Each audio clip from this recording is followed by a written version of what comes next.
You know what it's like when you feel like you're doing something wrong and you feel like, uh-oh, you just have this sense that this isn't going well. I'm not thinking rightly. It's kind of it's kind of like that lane departure warning system, when you're in the car and you have it turned on and you drift into the other lane and go, "Deet, deet, deet." It's like, oh, I got to go back on. It's like God's law is that way. God's law alerts us when we're kind of getting out of the lane, when we're driving and we're kind of drifting off course a little bit. It's like so I just really I love God's law. And we know when we're doing stuff that's not in alignment. Like we know. If you don't know me, I'm Lisa Taylor. Nice to meet you. Thank you for being here. And do subscribe so you can come back and know when I'm going live and stuff. We talk about God's law and how we can live by God's law and actually have better health, more wealth, better relationships. All things are better when we live under God's law. And what does that look like? Like living under the law of good, because it's the law of good. If you don't talk in terms of God, that's okay. Just think of it as in terms of the law of good. Jesus was this incredible example of somebody who lived by the law of God, who actually demonstrated and lived and was the expression of the Christ and embodied the Christ. It's like, oh, there's a really cool example of what it looks like to break every material law. Jesus broke every material law. Law of birth, law of death, laws of time and space, laws of gravity, laws of social norms, laws of health, laws of relationship, broke all the laws, all the material laws. But he lived by divine law. And we get to do that. And so when we're living by divine law, if we go outside the boundaries of that, we feel like there's something off. It's like this built-in system, this kind of lane departure warning system. That's God's version of that. It alerts us if you feel discouraged, if you feel anxiety, if you feel sick, if you feel like you're separate from everybody, if you feel lacking, like all of those negative feelings that come up for us, it's all because we're buying into a falsity as a reality. We're buying into a lie as truth. The lie would say you're separate. You're separate from your source. You don't have enough energy. You're sick. Like all the lies that the material senses would try to present to us. That person's mad at, like taking things personally. That person's mad at you. Like that kind of stuff is just when we buy into the lie, what are we doing? We're departing from the lane that says you are God's child. You were made in the image and likeness of God. This is who you are. This is your identity. When you depart from that sense of your identity and you start claiming something outside of that, it doesn't feel good. It feels like sickness, depression, anxiety, all the things, right? Loss, lack. It doesn't feel good. Well, that's built in. It doesn't feel good because sin punishes itself. The sin, I sort of put air quotes around that, the sin of thinking or accepting a lie about yourself, of claiming an identity that is less than you as a child of God. Like that is to like miss the mark, to sin, right? So we get to pay attention to those little warning signs that say you're accepting something about yourself that's not true. Because something feels really uncomfortable here. That's like, oh, that's actually a blessing to feel uncomfortable in that. Because then I can recognize, wait, what's the lie I'm buying into? If I feel really uncomfortable in this scenario, what's the lie I'm buying into? And then I get to be alert to it and then not accept it as true anymore. I can question it and go, wait a second. And so this is something that came up with a client the other day. I thought it was really funny. When you keep having the same problem come up over and over and over again, it's like hitting the snooze button when your alarm goes off. And this actually works with this conversation, because when that lane departure warning, the LDW, that's what they call it, the LDW in your car, the lane departure warning system, it's like the alarm going off, right? And so when your alarm goes off and God's saying, wake up to the reality of who you are, wake up, and you hit the snooze button, go, no, I just want to manage the problem. I don't want to heal it. I just want to manage it. So you hit the snooze button. Well, then the alarm goes off again 7 minutes later or 9 minutes later, depending on which system you're in. 9 minutes later, alarm goes off again. It's like, hey, wake up to the truth of you. Wake up to the reality that you are loved and you are seen and you are abundant and you are brilliant and you have everything you need and all is well. And here's a kingdom for you. Put the crown on. You're the king or the queen. It's like, that's what you're being given.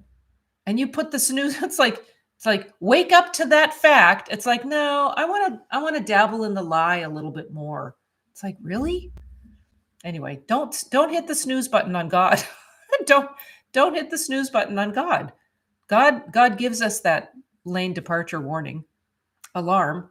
Don't hit the snooze button on it. Like, get up, wake up, and get up out of the lie and start living the life that you were meant to live, which is as the reflection of the perfection of God. I am the reflection of the perfection of God.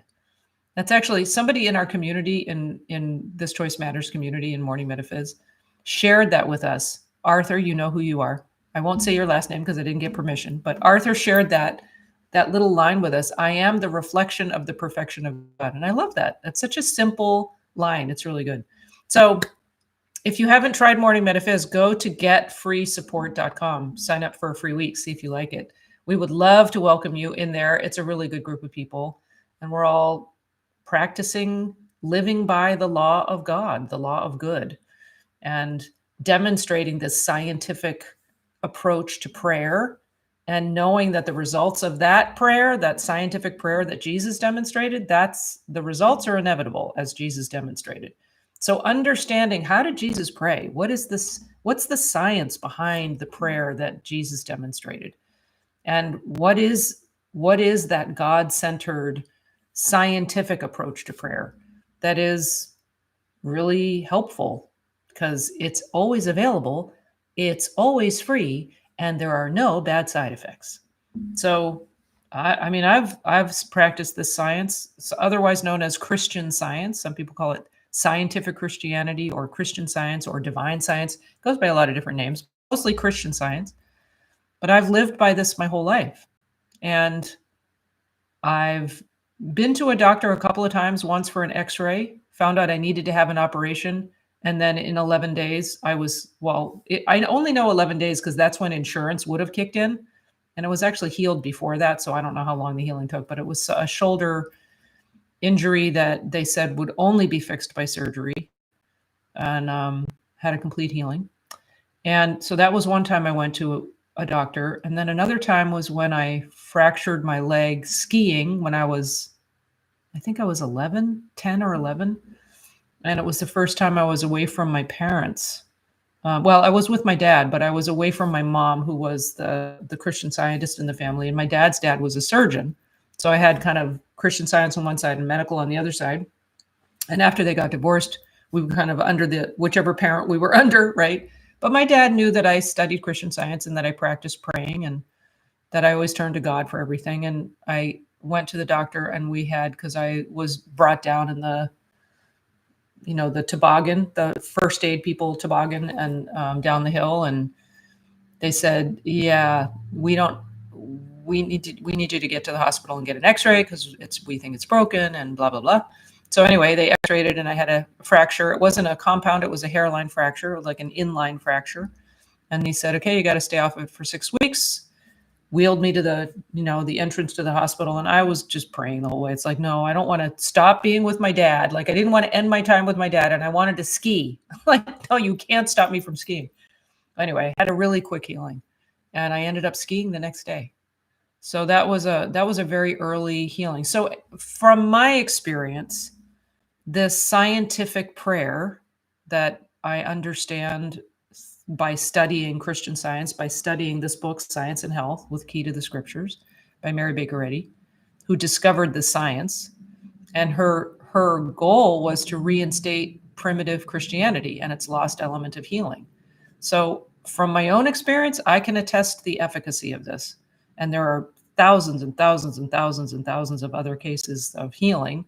And not only in the Christian Science community, but in any community where the Christ truth is apparent and takes away whatever the belief is, the false belief, we can have healing. And you see it in all sorts of communities. Mostly, if you're talking in terms of Christ, it mostly would be Christian communities. But the divine truth of the Christ, if you look at Richard Rohr's book, The Universal Christ, talks a lot about that. That divine truth is divine truth. No matter what label you put on that can, it's divine truth. And you can't get away from it. It is what it is, the power of God. So it's the power of the divine. And again, like, don't get caught up in the terminology. Don't get caught up in the words, because you can't deny the all of love. You can't deny the all of truth. It is what it is.